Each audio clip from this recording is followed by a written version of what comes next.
Good afternoon. I'm Jamie Garvey, the organist here at St. John, and it is delightful to see that Chris Leysath has so many friends. Isn't he popular? I love him. I can understand why you do too. Thank you for coming to hear Chris today. Before you hear Chris, I want you to know that we don't usually look like this. Hurricane Helene ripped the ceiling off, the roof off of our building. Starting there, it rolled to the corner of 8th and Green, where it sat in a ball for weeks. It's finally cleaned up, except for a piece that's still in a tree. So if you walk by there, don't walk under that piece of tin, which is going to decapitate someone if you're not careful. So obviously there's a lot to be done, but the first thing is we need a new roof. And the floor's flooded, the piano flooded, the organ flooded. Fortunately, the roof line changes right where the pipes begin. So the pipes were protected, thank the Lord. The console did get wet.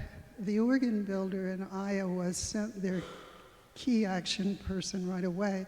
So the organ plays now, but it needs cosmetic work. It'll have to be refinished.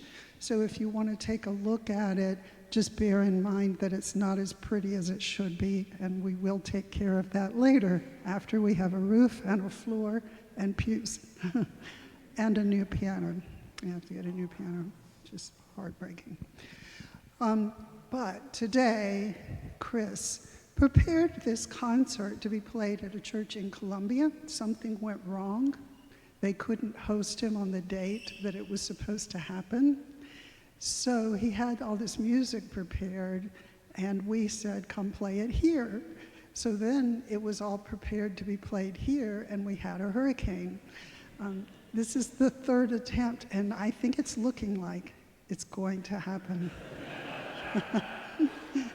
I suspect you don't need for me to tell you about Chris Leysath. You probably know he plays and directs choirs at Grace Methodist Church and at North Augusta High School, where his choirs are terrific. And we all are delighted to welcome him to St. John to play for you today. Join me in welcoming Chris Leysath.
Thank you so much, everyone, for being here. It's good to see so many wonderful, familiar faces, especially on a day as today. As Jamie said, this has been a long time coming, and I'm ready to get this thing done, you know.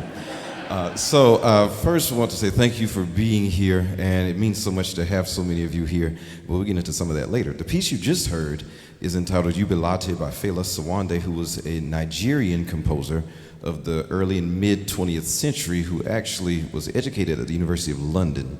The next two pieces are by the one and only J.S. Bach. You can't have an organ recital without Bach. And so these pieces actually, and I say that somewhat suspiciously because there is a suspicion that Bach actually did not compose these two pieces.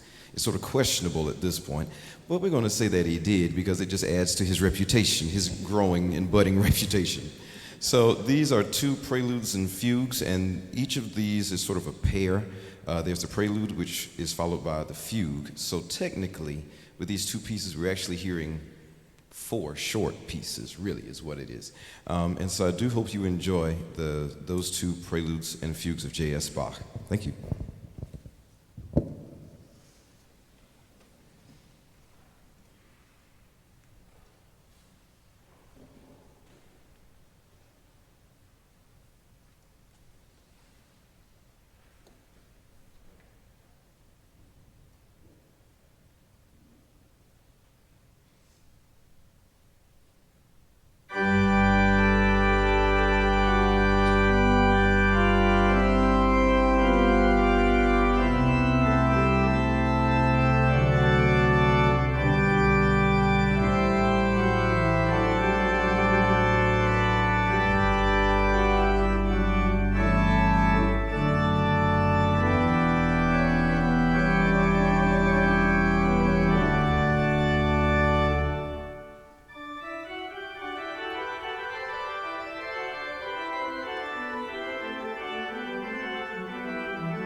Thank you so much. Again, we're going to say that's by Bach, and we're going to keep it rolling. So the next two pieces are very, very near and dear to me and to some other people in this room. The first piece is the Cantilena by Florence Price. And Florence Price is the greatest name that most people probably haven't heard of. Florence Price was a composer, black female composer, born in the late 19th century and lived into the middle of the 20th century. She was the first black female composer to have an orchestral piece performed by a major symphony orchestra here in the United States, which was her first symphony back in 1932 or 3, around about that time period. And so, thankfully, we now have a great deal of her music and contributions, but for many years, many decades, we did not. Because after her death, a lot of her music just simply wasn't performed anymore. Until, again, very thankfully, a trunk filled with her music was discovered in an abandoned house in Chicago where she made her life. Just a few years ago, maybe about in 2014 or so, this trunk was discovered in this abandoned house. It was filled with music, and thankfully the folks who found it had the presence of mind to go to the local university and say, "What's this?" Hence, we now have a lot of music by Florence Price that is just being published for the first time. So this piece that you're about to hear was actually written in 1961, I believe, but was just published in 2021. So it's still a new piece, as far as relatively speaking. The second piece is by Samuel Coleridge Taylor, who was roughly a contemporary of Florence Price. But Coleridge Taylor was also a black composer, but he did not live here in the U.S. He was born and lived his entire life in the United Kingdom, in London. His dad was a doctor from Nigeria, I believe, who came to London to study medicine and fell in love with a British woman, and the rest was history.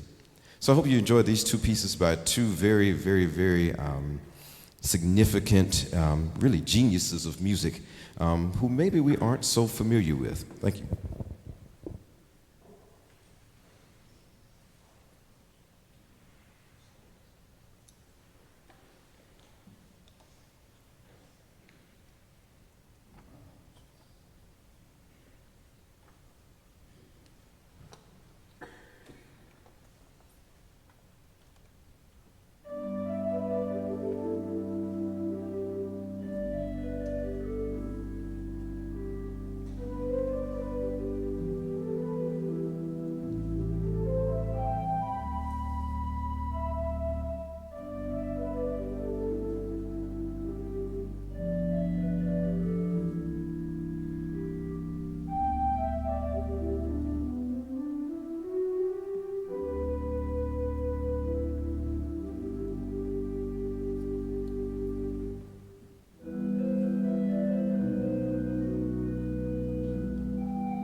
That last one is just as fun to play as it is hard.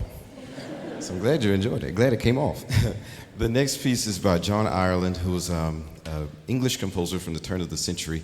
If you know me, you know I love two things about music more than two types of music more than anything: music by black composers and English and the British repertoire. That's my secret delight, and that's not so secret actually.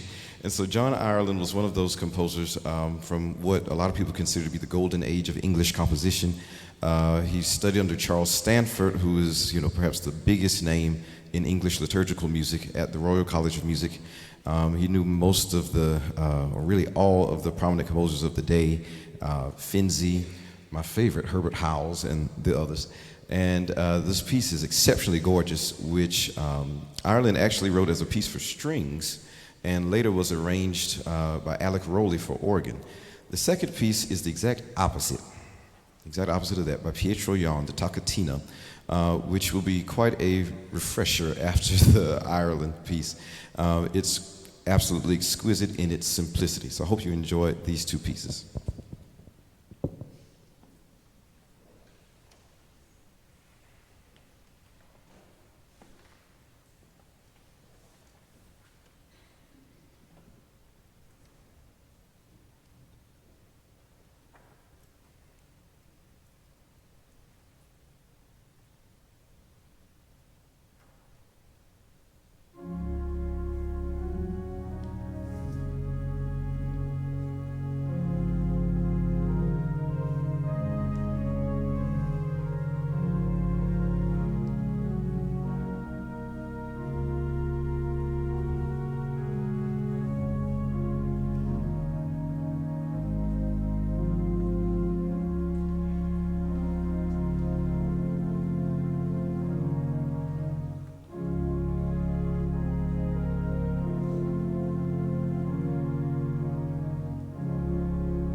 last three pieces on the program are tunes that are probably familiar to most, and maybe even all of us.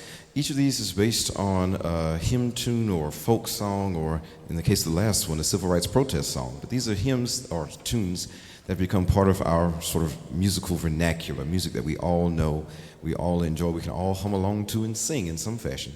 The first of those is to the tune of Beautiful Savior, or Fairest Lord Jesus, by Frederick Swan, who was the organist at the Crystal Cathedral for many, many years, and just left behind a wealth of music and quite big shoes for the rest of us to attempt to fill. The second piece in this set is a setting of The Lone Wild Bird, which is a hymn tune that is familiar to many, many Christian denominations. And that piece was written by or arranged by Emma Lou Deemer, who just passed away actually about 2 months ago or so. And this piece is really, really beautiful for so many reasons. But she really does evoke the idea of bird song and bird call in this piece, and it's absolutely fascinating. I actually got the music for this piece from a musician from North Augusta. Some of us know the name John Coble. And yes, I see the heads nodding, yes. John Coble posted about this piece, and I wrote to him, and I said, would you give me that? And he said, sure, there it is. So thank you, John Coble, wherever you are, in Athens, I believe, who's playing a recital today, actually, by the way. And the final piece is an improvisation on We Shall Overcome by Carl Hayward. The last two, The Lone Wild Bird and the We Shall Overcome, are particularly meaningful to many of us, I think, for several reasons. But as I guess you know by this point, if you didn't already, my day job is at North Augusta High School. And it is a pleasure and a privilege to interact with those people, those young people, every day. And truly, I do mean every day, because I'm usually in contact with them every day in some fashion.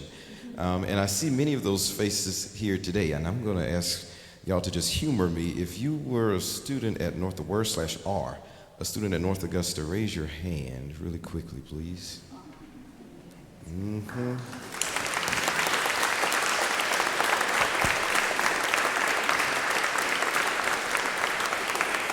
So these people truly are the most important people in the world to me. I spend more time with them than I do anybody. Honestly, I've come to know them and love them just as if, not only if they were my own, but if they are myself. The two pieces, The Lone Wild Bird and We Shall Overcome, I think reflect or mirror a lot of what I see and know about them. Each of these persons, each of those hands, I know for a fact has had a situation where they felt like they've been the lone wild bird. And we've walked through those moments together. We're currently walking through some of those moments now. And either way, it's been, again, I count it a privilege and an honor to be with them and to provide them some sort of company as they go through those seasons. But the flip side of that coin is always, as they know from me saying it all the time, everything in life is temporary. And you shall do what? Overcome. You see? Oh, yeah. You get it. Yeah. So thank you so much for being here this afternoon. It is such a pleasure to play in this fantastic place. I have to extend my most sincere gratitude to the one and only Jamie Garvey for allowing me to do this here on this miraculous instrument that I've come to know and love over the last several years. Jamie, I can't thank you enough, especially after all that we've been through together in this process. So thank you so much to Jamie and St. John's UMC Sawyer for the encouragement. Thank you. And to all of you, all the grace faces, which are so wonderful to see. See you 2 days and 2 times in a row in one day. That's great. And also to the folks who've come from far and wide. I see folks from Columbia, folks from here in Augusta, and also, most importantly, my parents are here all the way from Orangeburg. Y'all wave your hands really quick.